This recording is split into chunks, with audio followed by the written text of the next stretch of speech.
کہ کل کے پارے میں سے کون سی بات ایسی تھی جو گھر جا کر آپ کو دوبارہ یاد آئی؟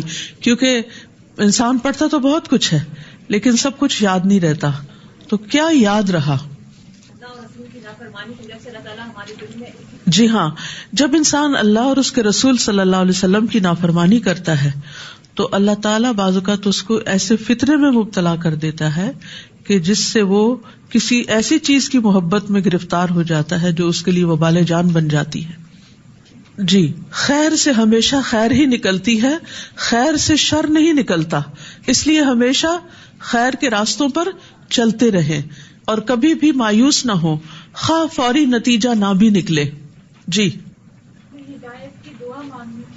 ہمیں ہدایت کی دعا مانگنی چاہیے کیونکہ سب سے زیادہ نفع مند دعا ہدایت کی دعا ہے۔ جی، حضرت یعقوب علیہ السلام نے اپنی اولاد سے عہد لیا تھا، ہمیں بھی اپنی اولاد سے عہد لینا چاہیے کہ ہمارے بعد وہ کس دین پر رہیں گے، کس کی عبادت کریں گے۔ جی ہاں، یعنی آدم علیہ السلام کے کوئی بڑے بڑے گناہ نہیں تھے جن کی پاداش میں ان کو جنت سے نکالا گیا تھا، ایک نافرمانی تھی، ایک لقمہ تھا، جو ہی انہوں نے منہ میں ڈالا جنت کا لباس اتروا لیا گیا۔ تو ہمیں کبھی یہ نہیں سوچنا چاہیے یہ تو چھوٹا سا گناہ ہے، یہ تو معمولی سی بات ہے، اس سے کوئی فرق نہیں پڑے گا۔ جی، اخلاص اور احسان کی بات بھی ہوئی۔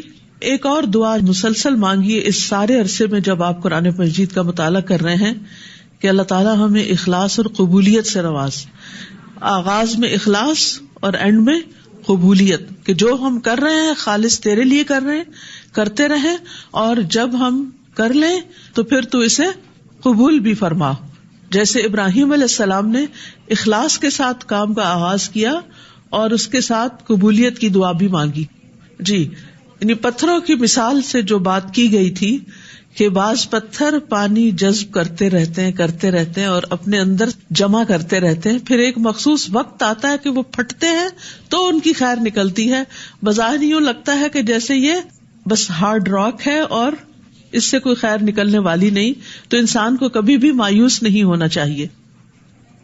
انسان کو دوسروں کے اعمال پر بھروسہ نہیں کرنا چاہیے، اپنے لیے خود کمائی کرنی چاہیے۔ جب علم آ جائے تو اس کے بعد خواہش نفس کی پیروی نہیں کرنی چاہیے، علم ہی کی پیروی کرنی چاہیے۔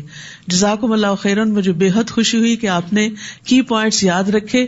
یہی وہ چیزیں ہیں کہ جن کو عام روزمرہ زندگی میں ہمیں وقتاً فوقتاً استعمال کرنے کی ضرورت رہتی ہے۔ اگر یہ باتیں یاد رہ جائیں تو انسان کے عمل میں یقیناً تبدیلی آتی ہے اور عمل کے وقت عمل آسان ہو جاتا ہے، کیونکہ صرف علم حاصل ہی نہیں کرتے جانا، صرف چٹیل پتھر ہی نہیں بننا کہ بارش تیز پڑتی رہے اور وہ سارا دھل کے صبح تک خشک ہو جائے، نہیں، اس میں سے کچھ نہ کچھ جذب ہو جائے اور پھر وقت پڑنے پر باہر بھی نکلے۔ یہ بتائیے کہ